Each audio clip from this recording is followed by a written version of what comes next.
لا حول ولا قوة إلا بالله العلي العظيم أعوذ بالله من الشيطان اللعين الرجيم بسم الله الرحمن الرحيم الحمد لله رب العالمين وبه نستعين والصلاة والسلام والتحية والإكرام على أشرف الخلق سید المرسلین بالقاسم المصطفى محمد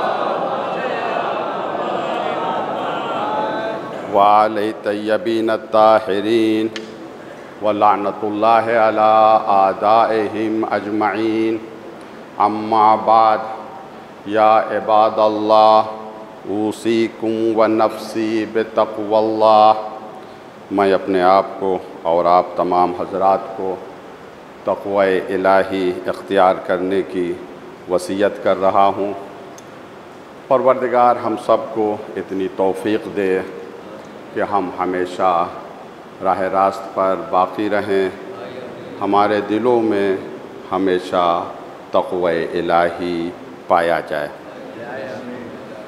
جمعے کے اس خطبے میں جیسا کہ آپ حضرات کے علم میں ہے، وہ عظیم الشان خطبہ جسے مولا کائنات نے ارشاد فرمایا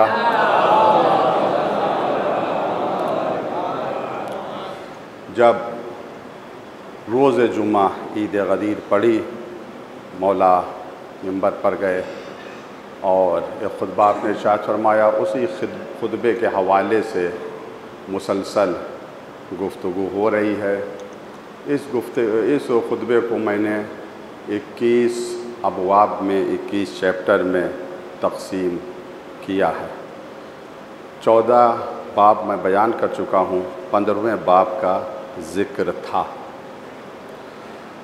15ویں باب کو مکمل نہیں کیا تھا، پھر پچھلے جمعے کو 18واں باب اس کے کچھ حصے میں نے آپ کے سامنے عرض کیے تھے، جس کا تعلق یہ جشن غدیر سے تھا کہ کس طریقے سے جشن غدیر ہم منائیں، مولا کائنات نے کس طریقے سے رہنمائی فرمائی، اس کا ذکر کیا۔ آج پھر ہم اپنی گفتگو کی طرف پلٹتے ہیں۔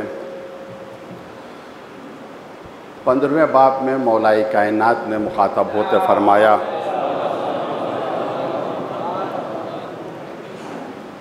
آتدرون، کیا تمہیں پتہ ہے کہ اللہ کی سبیل کیا ہے، صراط کیا ہے، طریق کیا ہے؟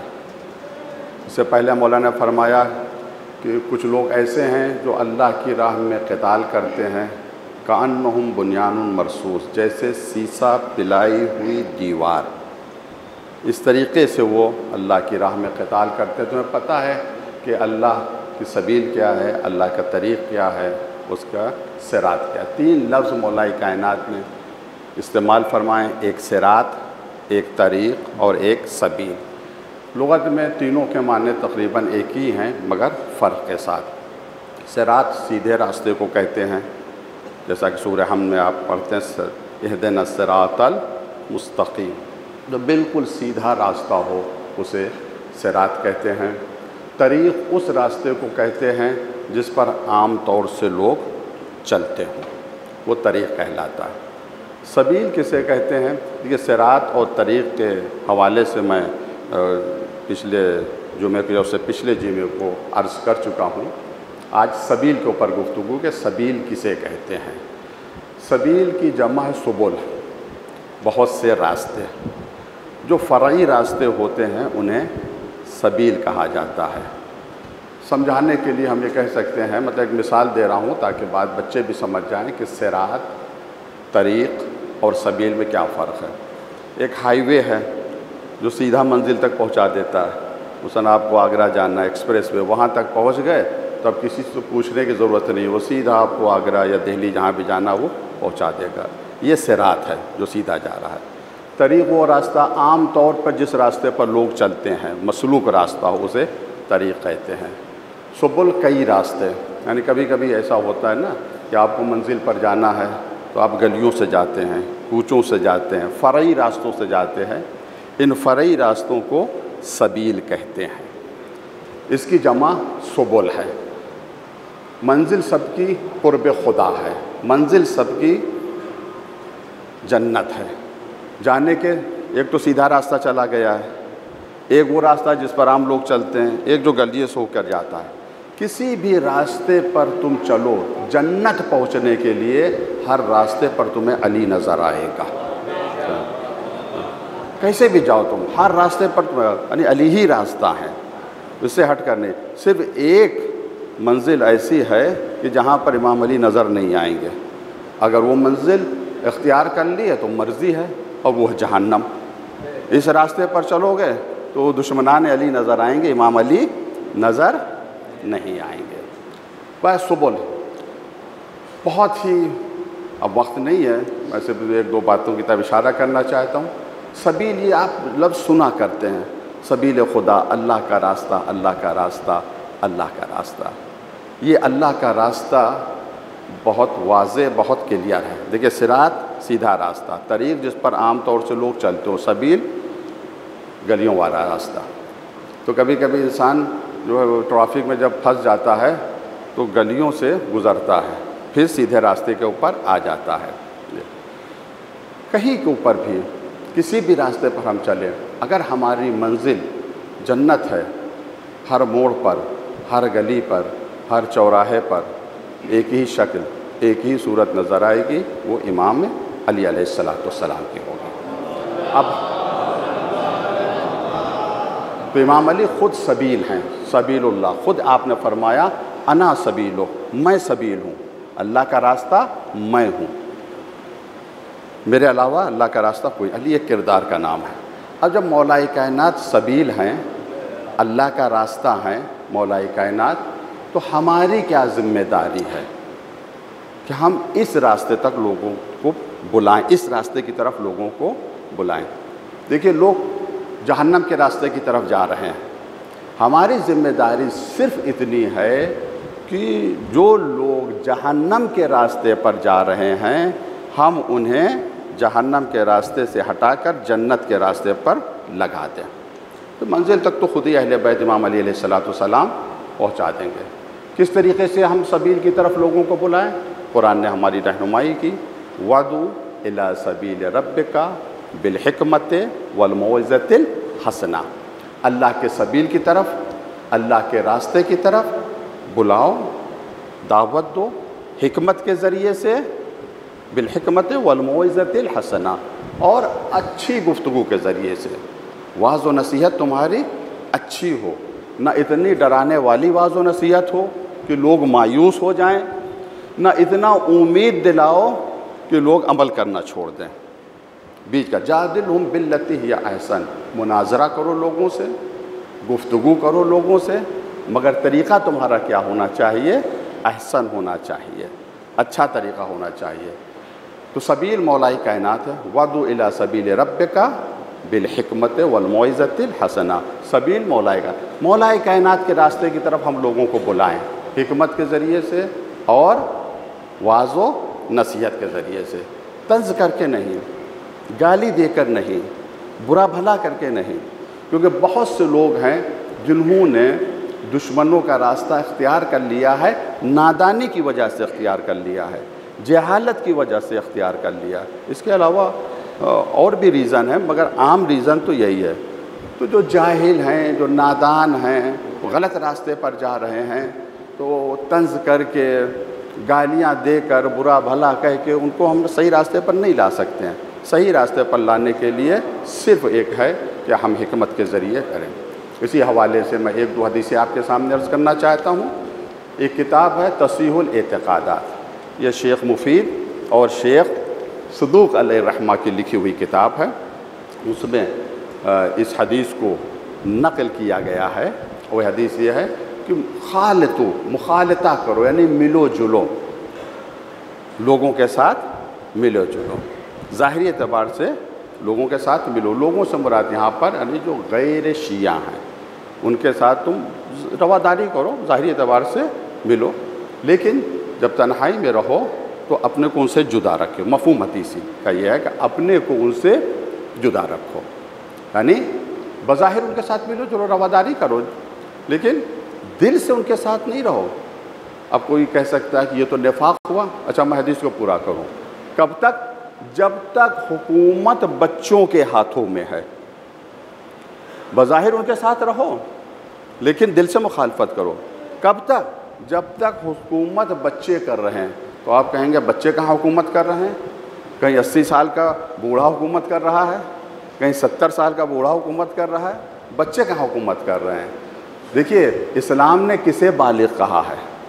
عمر کے اعتبار سے درجہ بلوغ پر پہنچنے والے بہت ہیں، مگر ہدایت کے اعتبار سے بالغ ہونے والے بہت کم ہیں۔ یہ جو حاکم ہیں اسلام کی نظروں میں سب بچے ہیں۔ اگر بچے نہ ہوتے، ان کے اندر شعور ہوتا، ان کے اندر احساس ہوتا، ذمہ داریوں کا احساس ہوتا، جو آج دنیا میں اتنا ظلم ہو رہا ہے تو حکام اس ظلم کے خلاف صدا احتجاج بلند کرتے۔ نا انصافی دولت میں نا انصافی ہے، کسی کے پاس اربوں خربوں کروڑوں ہیں اور کسی کو کھانے کو نہیں مل رہا ہے۔ تو اس کا مطلب یہ ساری حکومتیں جو ہیں بچے کر رہے ہیں۔ سبیانیہ لفظ استعمال ہوا ہے، جب تک حکومت بچوں کے پاس ہے۔ یہ بھی بچے ہیں، یہ بالغ ہی نہیں ہوئے ہیں۔ جوان کے پاس حکومت کب آئے گی؟ یعنی وہ جو فکری اعتبار سے مکمل ہو، وہ مکمل حکومت تو اسی وقت آئے گی جب وارث علی کا ظہور ہوگا، امام زمانہ تشریف فرما ہوگا، اسی وقت حکومت ہوگی۔ تو لوگوں کے ساتھ مخالفت کرو، ظاہری اعتبار سے ملو جلو جیسے عام طور سے ملتے ہیں۔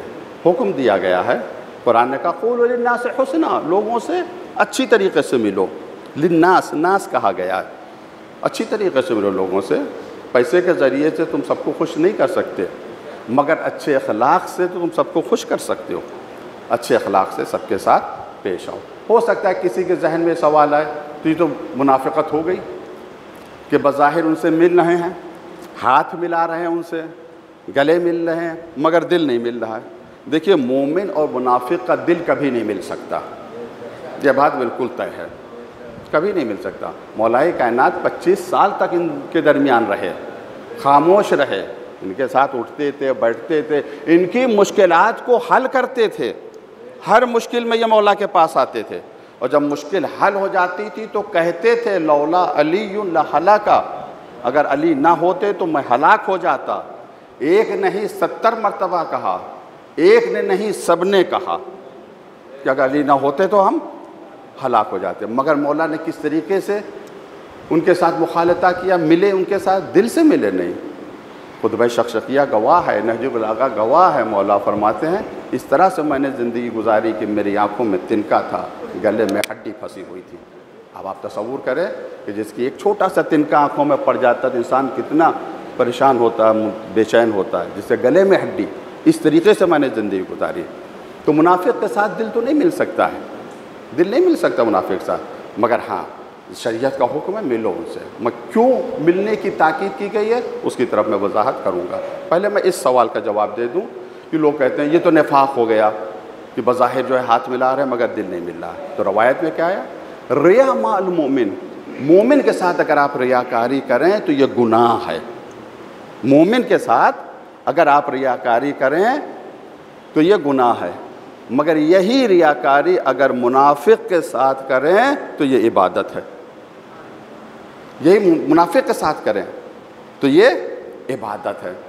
بہرحال اس کا ریزن کیا ہے؟ کیوں ہم سے کہا گیا کہ منافق کے ساتھ جو بظاہر الگ راستے پر چل رہا اس کے ساتھ اچھے اخلاق سے پیش آؤ؟ اس کا ریزن یہ ہے کہ بہرحال ہدایت کے امکانات سب میں پائے جاتے ہیں۔ جسے ڈاکٹر لوگ کہتے ہیں نا، جب آنکھیں خراب ہو جاتی ہیں تو ڈاکٹر لوگ کہتے ہیں کہ 10% امید ہے کہ آپ کی روشنی واپس آ جائے گی، 20% امید، یہ آپریشن کروا لیجئے، یہ انجیکشن لگوا لیجئے۔ ایک منزل ایسی آتی ہے کہ جب ڈاکٹر اجماعاً یہ کہہ دیتے ہیں کہ بھیا اب روشنی نہیں آ سکتی ہے، بالکل اندھے ہو گئے، اجماعاً یہ کہہ دیتے ہیں۔ تو اگر وہ منزل منافق کی آ گئی کہ اب ایمان کی روشنی ہرگز واپس نہیں آ سکتی ہے، بالکل اندھا ہو گیا، بغض امام علی میں اندھا ہو گیا ہے، اور اتنا اندھا ہو گیا بغض امام علی کو کہ اس کو دن میں 12 بجے سورج بھی نظر نہیں آتا، اور امام علی کی دشمنی میں وہ رسول اللہ کا بھی دشمن ہو گیا، جبرائیل کا بھی دشمن ہو گیا جیسا قرآن نے کہا، اور اللہ تبارک و تعالیٰ کا بھی دشمن ہو گیا۔ اگر اس منزل تک بغض پہنچ گیا ہے تب تو کوئی فائدہ نہیں۔ لیکن اگر اس منزل تک بغض نہیں پہنچا ہے تو کہیں نہ کہیں ہدایت کا امکان ہے۔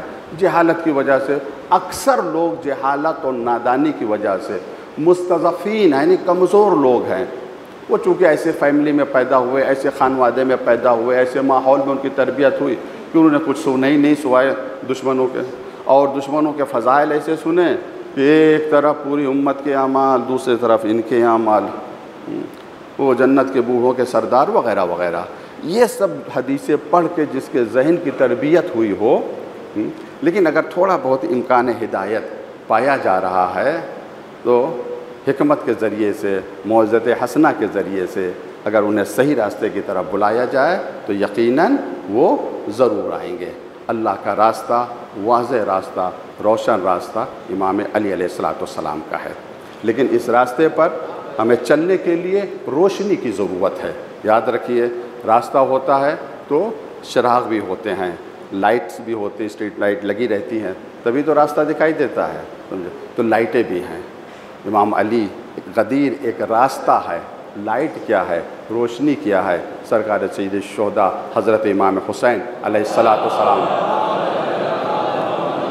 کے بارے میں پیغمبر کی حدیث ہے، ان الحسین مصباح خدا، حسین ہدایت کا چراغ ہیں، علی ہدایت کا راستہ ہے۔ اس ہدایت کی روشنی کا نام کربلا ہے، امام حسین ہے، غدیر راستہ ہے، کربلا روشنی ہے۔ انسان نہ اس راستے کو ختم کر سکتا ہے، نہ اس روشنی کو ختم کر سکتا ہے۔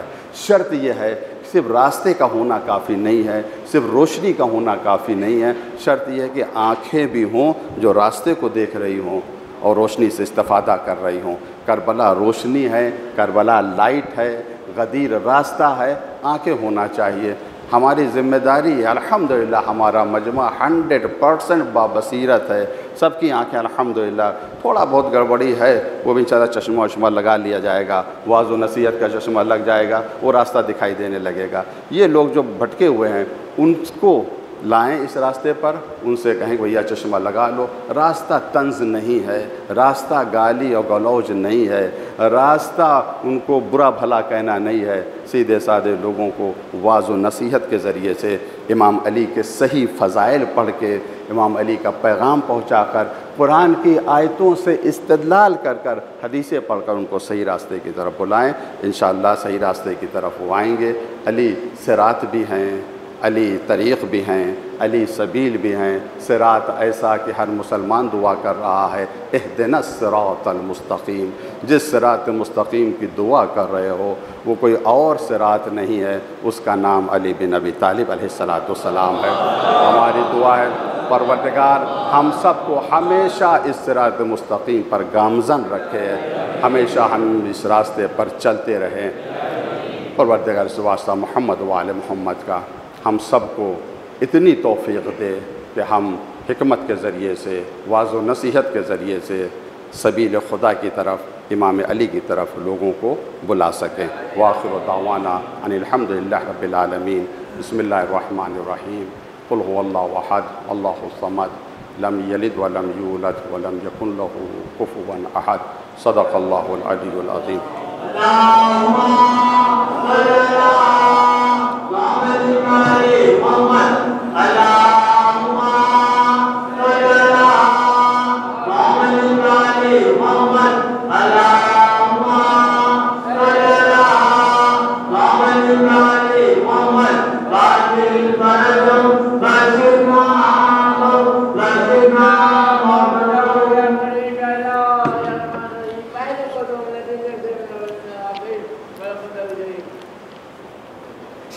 اعوذ باللہ من الشیطان الرجیم۔ بسم اللہ الرحمن الرحیم۔ الحمدللہ نحمدہ ونستعینہ ونؤمنہ ونتوکل علیہ، نعوذ باللہ من شرور انفسنا ومن سیئات اعمالنا، من یہد اللہ فلا مضل لہ، اللہ جسے گمراہ کر دے اسے کوئی ہدایت دینے والا نہیں۔ ہم اللہ سے پناہ مانگ رہے ہیں اپنے نفس کے شر سے بچنے کے لیے کہ ہمیں ہمارے اندر جو نفس امارہ پایا جا رہا ہے، ہم اس نفس امارہ سے اپنے آپ کو بچا پائیں اور صحیح راستے پر آئیں۔ ثم الصلاۃ والسلام وتحیۃ والاکرام علی اشرف الخلق سید المرسلین ابی القاسم المصطفیٰ محمد۔ بارگاہ خدا میں صلوات کا نذرانہ مستحب ہے کہ بارگاہ معصومین میں پیش کیا جائے تاکہ اس کی برکت سے ہمارے اعمال قبول ہو۔ اللہم صلی علی سید المرسلین، اللہم صلی علی سید الوصیین علی بن ابی طالب، اللہم صلی علی فاطمۃ الزہراء سیدۃ نساء العالمین،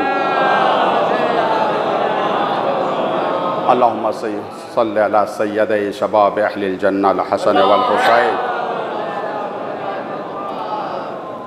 اللہم صلی علی علی بن الحسین، اللہم صلی علی محمد بن علی، اللہم صلی علی جعفر بن محمد، اللہم صلی علی موسیٰ بن جعفر، اللہم صلی علی علی بن موسیٰ الرضا، اللہم صلی علی محمد بن علی الجواد، اللہم صلی علی علی بن محمد الہادی النقی، اللہم صلی علی محمد بن علی العسکری، حسن بن علی العسکری، اللہم صلی علی خلف الحجت القائم المہدی،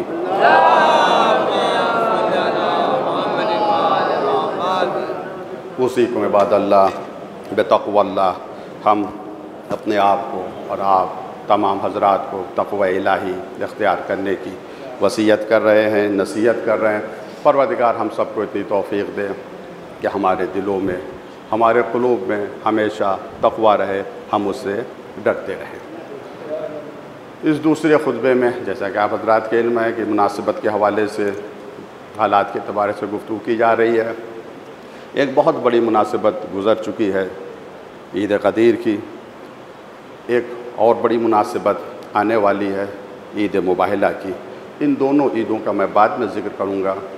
کل 22 ذی الحجہ ہے، ایک اور مناسبت پائی جا رہی ہے، اس کا بھی ذکر کرنا ضروری سمجھ رہا ہوں، اور مناسبت ہے کہ شہادت جناب میثم تمار، مولائے کائنات کے عظیم صحابی۔ یہ امام حسن کے بھی صحابی ہیں، امام حسین کے بھی صحابی ہیں، اور مولائے کائنات کے، مگر مولائے کائنات کے صحابی ہونے کے عنوان سے ان کو ایک خاص شہرت حاصل ہے۔ تاریخ میں زیادہ واقعات جناب میثم تمار کے نہیں ملتے ہیں، مجھے تو اتنا ملا کہ یہ اجمی تھے، عربی نہیں تھے، کسی عورت کے غلام تھے، مولائے کائنات نے انہیں خرید کر آزاد کیا تھا، اور ان کا نام پہلے میثم تھا تو اسی نام سے مولا نے ان کو پکارا، تو آج میثم کے نام سے ان کی شہرت ہے۔ تمار اس وجہ سے کہتے ہیں کہ ان کی دکان تھی کھجور کی، کھجور بیچا کرتے تھے، تاجر تھے، کھجور بیچا کرتے تھے، اس وجہ سے تمار کے نام سے ان کی شہرت ہو گئی۔ یہاں پر ایک نقطہ قابل توجہ ہے کہ مولائے کائنات نے اپنے اصحاب کی تربیت اس طرح سے کی تھی کہ ان کے اصحاب بیت المال پر بوجھ نہ بنے۔ ائمہ کے صاحب خود کماتے تھے، خود محنت کرتے تھے، ہر مزدوری کرتے تھے۔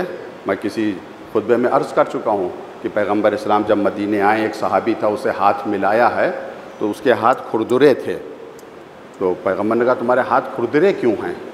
تو نے کہا یا رسول اللہ میں نے کدال چلائی ہے، زمین کھودنے کے لیے مزدوری کرتا ہوں، کھیت میں کام کرتا ہوں۔ تو پیغمبر نے اس مزدور صحابی کے ہاتھوں کا بوسہ لیا تھا، خاتم الانبیاء، اور بوسہ لے کر انہیں پیغام دیا کہ تم صرف بڑے آدمیوں کے ہاتھ نہ چومنا، کبھی کبھی مزدوروں کے بھی ہاتھ چوم لینا، ان محنت کشوں کے بھی ہاتھ چوم لینا۔ یہ ہاتھ بہت عظیم ہاتھ ہیں، جو رزق حلال کمانے کے لیے محنت کرتے ہیں، وہ ہاتھ اس لائق ہوتے ہیں کہ سید المرسلین ان کا بوسہ دیں۔ تو یہ ہمارے لیے بہترین سیرت ہے جناب میثم کی کہ ہم دوسروں کو پر بوجھ نہ بنیں، جہاں تک ہم سے ممکن ہو سکے وہاں تک ہم نان و نفقہ خود کمائیں، اپنے بیوی بچوں کی تربیت اور پرورش خود کریں۔ جناب میثم کے اولاد بھی تھے، اور کچھ ان کے بچے آگے چل کے بہت بڑے متکلم بنے ہیں، اب ان کا تو ذکر نہیں کرنا ہے۔ ایک دو باتیں عرض کرنی آپ کے حوالے سے یہ وہ عظیم صحابی تھے جناب میثم تمار جنہوں نے تقیہ نہیں کیا۔ دیکھیں میں تقیہ کے حوالے سے بہت عرض کر چکا ہوں آپ کے سامنے۔ امام فرماتے ہیں تقیہ دینی و دین و آبائی، تقیہ ہمارا دین ہے، ہمارے آبا و اجداد کا دین ہے، مگر جناب میثم نے تقیہ نہیں۔ اس کا مقصد ہے تقیہ سب کے لیے نہیں ہے، ہماری ذمہ داری یہ ہے۔ افسوس یہ کبھی کبھی ہم اپنی ذمہ داری کو پہچان نہیں سکتے۔ ہمیں پہچاننے کی ضرورت ہے، کب صلح کی ضرورت ہے، کب قیام کی ضرورت ہے، کب امام حسن کی سیرت پر چلنا ہے، کب امام حسین کی سیرت پر چلنا ہے۔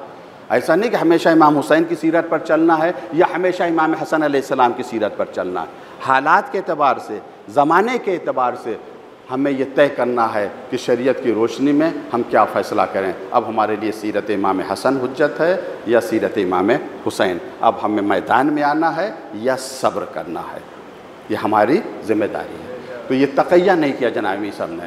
ابن زیاد آپ سنتے ہیں، اس نے آپ کو گرفتار کرایا اور کہا میں تمہیں چھوڑ دوں گا، تمہیں قتل نہیں کروں گا، بس علی سے اظہار براعت کر لو، یعنی یہ کہہ دو ہم سے کوئی لینا دینا نہیں۔ دیکھیے مولا کائنات نے اجازت دی اپنے چاہنے والوں کو، یہ اجازت دی ہے، پرمیشن دی ہے۔ ایک ایسا وقت تم پر آئے گا جب ہمارے دشمن حکومت میں رہیں گے، بڑی سختی کریں گے، تم سے کہا جائے گا تم مجھے برا بھلا کہو، گالیاں دو، سب یعنی گالی دو، میں اجازت دیتا ہوں مجھے گالی دے لینا۔ اگر تم سے یہ کہا جائے کہ مجھ سے براعت کرو تو براعت مت کرنا۔ بہت بڑا فرق ہے، کاش ہماری سمجھ میں آ جائے۔ برا بھلا کہنا، گالیاں دینا اور ہے، اور براعت کا اظہار کرنا اور ہے۔ براعت یعنی ہم سے کوئی لینا دینا نہیں ہے، کوئی لینا دینا، دل سے نکال کے پھینک دینا نہیں۔ اگر کوئی مومن ہے دنیا اس کے دل سے نکل جائے گی مگر علی کی محبت اس کے دل میں باقی رہے گی۔ اے میثم، ہم سے جب کہا جائے گا کہ اظہار برات کرو تو جناب میثم نے اظہار برات نہیں کیا، بہت زور دیا تمہاری جان بخش دی جائے گی۔ کہا تم کس کی جان کی بات کر رہے ہو؟ میرے صادق مولا نے پہلے ہی پیشن گوئی کر دی تھی۔ جناب میثم خاص شاگرد ہیں، امام علی علیہ السلام نے ان کو علم غیب تک بتایا تھا، کئی پیشن گوئیاں انہوں نے کی تھی۔ جناب کربلا کی پیشن گوئی کی تھی، جناب حبیب کی شہادت کی پیشن گوئی کی تھی، اپنی شہادت کی پیشن گوئی کی تھی۔ کہا یہ کھجور کا درخت ہے، مولا نے کہا تھا اس درخت کی شاخ میں تمہیں پھانسی دی جائے گی۔ جانتے ہیں جناب میثم کا کیا کردار تھا؟ اگر ہمارے جیسا انسان ہوتا اور کوئی کہہ دیتا اس درخت میں تمہیں پھانسی دی جائے گی تو ہم درختی کو کاٹ کے پھینک دیتے، نہ رہے گا بس یہ والا مطلب۔ لیکن یہ علی کے چاہنے والے، روز پانی دیتے تھے اس درخت کو، 2 رکعت نماز پڑھتے تھے۔ یہ جناب محبت ہو گئی تھی۔ عاشقان علی ایسے ہی ہیں، موت سے بھی محبت کرتے ہیں اور سبب موت سے بھی محبت کرتے ہیں، کہ دونوں پل ہیں علی تک پہنچانے کے لیے۔ کہا نہیں، میرے مولا نے تو پہلے ہی پیشن گوئی کر دی تھی۔ کہا کیا پیشن گوئی کی تھی؟ کہا میرے مولا نے یہ پیشن گوئی کی تھی کہ میثم تمہارے ہاتھ کاٹے جائیں گے، تمہارے پیر کاٹے جائیں گے، تمہاری زبان کاٹی جائے گی۔ کہا میثم نعوذ باللہ، اس نے گستاخی کی، تمہارے مولا نے جھوٹ بولا ہے، ہم تمہارے ہاتھ پیر کاٹیں گے مگر تمہاری زبان نہیں کاٹیں گے۔ ہاتھ کاٹے، پیر کاٹے، سولی پہ لٹکا دیا، مگر یہ میثم ہیں، ہاتھوں سے خون بہہ رہا ہے، پیروں سے خون بہہ رہا، مگر زبان سے فضائل علی جاری ہیں۔ ایسے فضائل علی پڑھے جاتے ہیں، اور نہ کسی فضائل علی جاری ہیں، علی کے فضائل بھی پڑھ رہے ہیں، صراط کی طرف بلا بھی رہے ہیں، سبیل کی طرف بلا بھی رہے ہیں، اور جو ٹیڑھے میڑھے راستے ہیں، دشمنان علی کے راستے ہیں، جہنم کے جانے والے راستے ہیں، ان کا انٹروڈکشن بھی کرا رہے ہیں۔ اس کے راستے پر نہ چلنا، بنی امیہ کے راستے پر نہ چلنا، ورنہ جہنم میں چلے جاؤ گے۔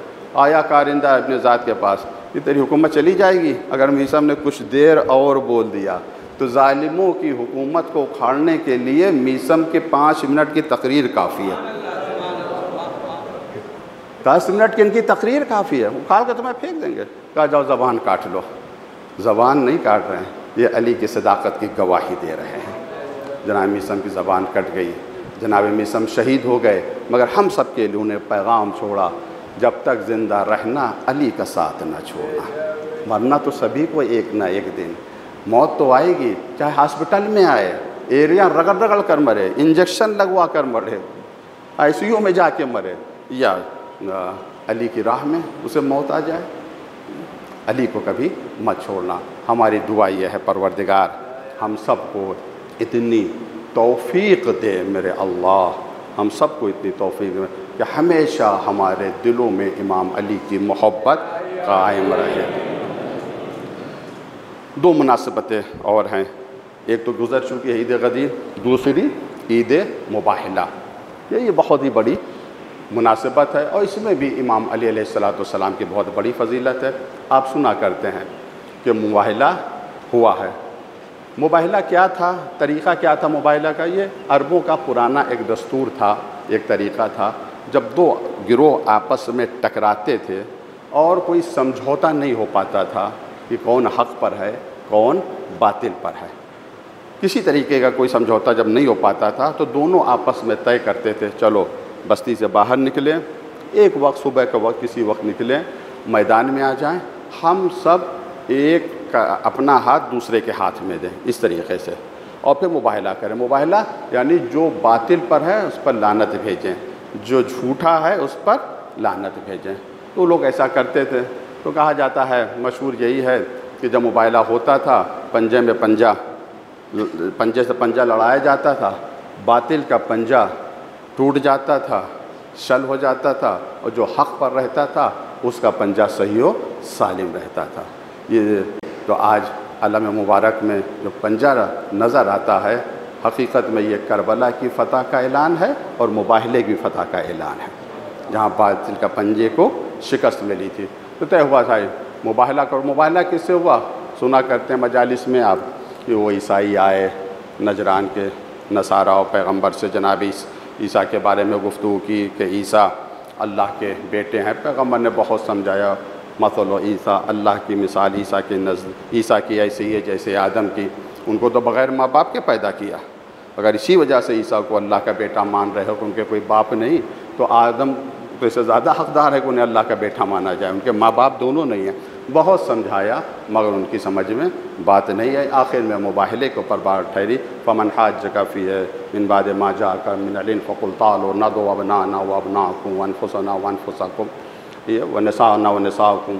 یہ تب آیتیں نازل ہوئی اور اس کے بعد مشہور ہے کہ پیغمبر اسلام حضرت محمد مصطفیٰ صلی اللہ علیہ وآلہ وسلم انفسنا کی جگہ مولا کائنات کو لے کر آئے۔ اتفاق ہے، اجماع ہے مفسرین، نسانا کی جگہ کے اوپر جناب سیدہ سلام اللہ کو لے کر آئے، اور بچوں کی جگہ ابناء کی جگہ پر امام حسن امام حسین علیہ السلام کو لے کر آئے میدان مباہلہ میں۔ مباہلہ کرنے کے لیے، جھوٹوں پر لعنت بھیجنے کے لیے ان لوگوں نے پہلے ہی طے کر رکھا تھا۔ ان کے جو پادری تھے، جو دھرم گرو تھے، انہوں نے کہا تھا کہ دیکھو اگر یہ اصحاب کے ساتھ آئیں تو مباہلے میں بالکل دریغ نہیں کرنا، ان سے مباہلہ کرنا، لیکن اگر اپنے لخت جگر کو لے کر آئیں، اصحاب اپنے اہل بیت کو لے کر آئیں، تو اس کا مطلب یہ سچا ہے، اس کو اپنی صداقت پر یقین، اس سے مناظرہ مت کرنا۔ یہ عصمت و طہارت کا 5 تن کا مختصر قافلہ جب میدان مباہلہ میں آیا، دیکھا ان لوگوں نے تو دیکھ کر کہتے ہیں خدائے قسم ان سے مباہلہ نہ کرنا، ہم ایسے چہرے دیکھ رہے ہیں،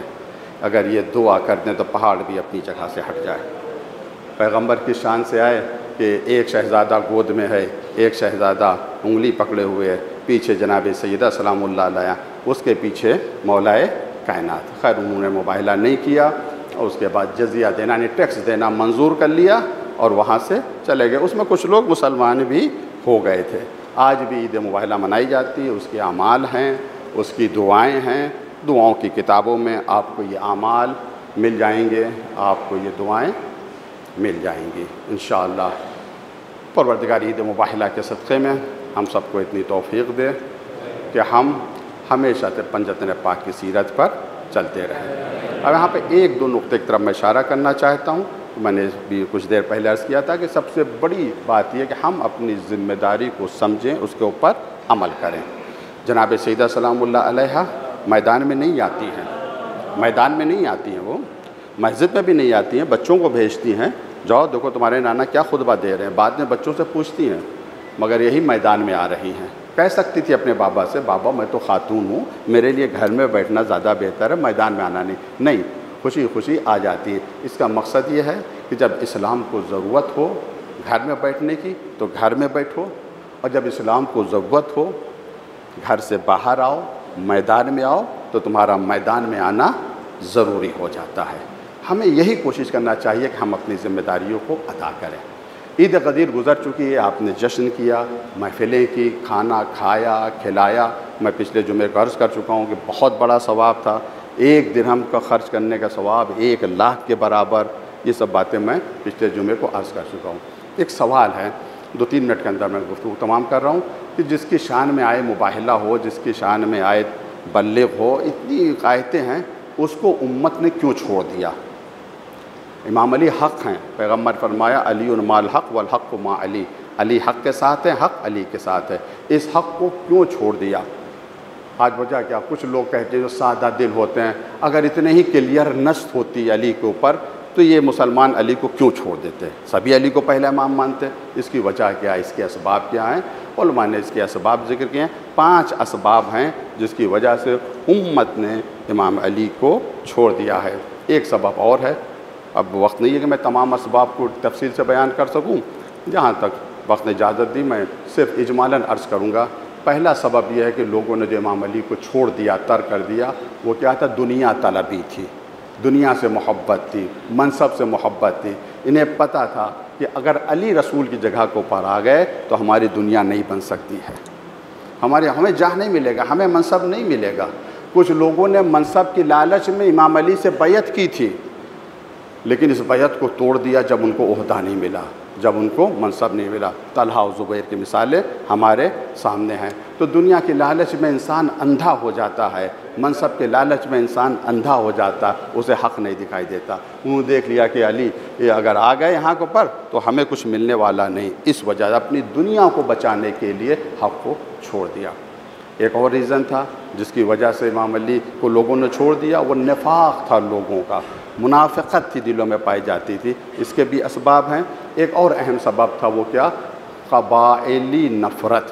قبائل آپس میں لڑا کرتے تھے عربوں میں، آج بھی وہ سسٹم پایا جا رہا ہے کسی حد تک۔ وہ قبائل، کچھ لوگ عرب کے کچھ قبیلے بنی ہاشم سے بے انتہا نفرت کرتے تھے، ان کے وجود کو برداشت نہیں کر سکتے تھے۔ عبداللہ بن زبیر جب مکے میں ان کی حکومت ہو گئی، حجاز میں ان کی حکومت ہو گئی، تو پیغمبر کا نام لینا نماز میں اور خطبے میں ضروری ہے، نام ہی نہیں لیتا تھا پیغمبر کا۔ تو کسی نے کہا تم پیغمبر پر صلوات نہیں بھیجتے خطبے میں، نام نہیں لیتے؟ کہ میں اگر نام ان کا لوں گا تو بنی ہاشم کی گردنیں فخر سے اٹھ جائیں گے۔ جو کلمہ پڑھنے والے ان کا یہ حال ہے، خواص کی جب یہ حالت ہے تو عوام کے لیے آپ خود ہی فیصلہ کر لیں۔ یہ قبائلی نفرت تھی، اس وجہ چونکہ بنی ہاشم ہے اس وجہ سے انہیں سے نفرت کرنا۔ ایک اور اہم سبب تھا، وہ کیا تھا؟ جذبہ انتقام، انتقام، بدلہ۔ اس وجہ سے امام علی علیہ السلام نے راہ خدا میں اسلام کی بقا کے لیے تلوار چلائی، بڑے بڑے بہادروں کو قتل کیا، جو ان کے رشتہ دار باقی بچ گئے، ان کے دل میں نفرت کی آگ جل رہی تھی، نفرت کی آگ جل رہی تھی۔ وہ امام علی علیہ السلام سے بدلہ لینا چاہتے تھے، انتقام لینا چاہتے تھے، اس وجہ سے انہوں نے حق کو چھوڑ دیا، امام علی کو چھوڑ دیا۔ انہی اسباب پر ہم غور کریں۔ آج اگر کچھ لوگ حق کو چھوڑ رہے ہیں تو اسی وجہ سے چھوڑ رہے ہیں، یا تو وہ دنیا طلبی کے چکر میں حق کو چھوڑ رہے ہیں، یا وہ نفرت کی وجہ سے چھوڑ رہے ہیں، ایک قبیلہ حق کے ساتھ ہے تو ہم اس کا ساتھ نہیں دیں گے، یا تو نفاق کی وجہ سے چھوڑ رہے ہیں، ایک سیزن حسد بھی ہے اس کی وجہ سے بھی چھوڑ رہے ہیں۔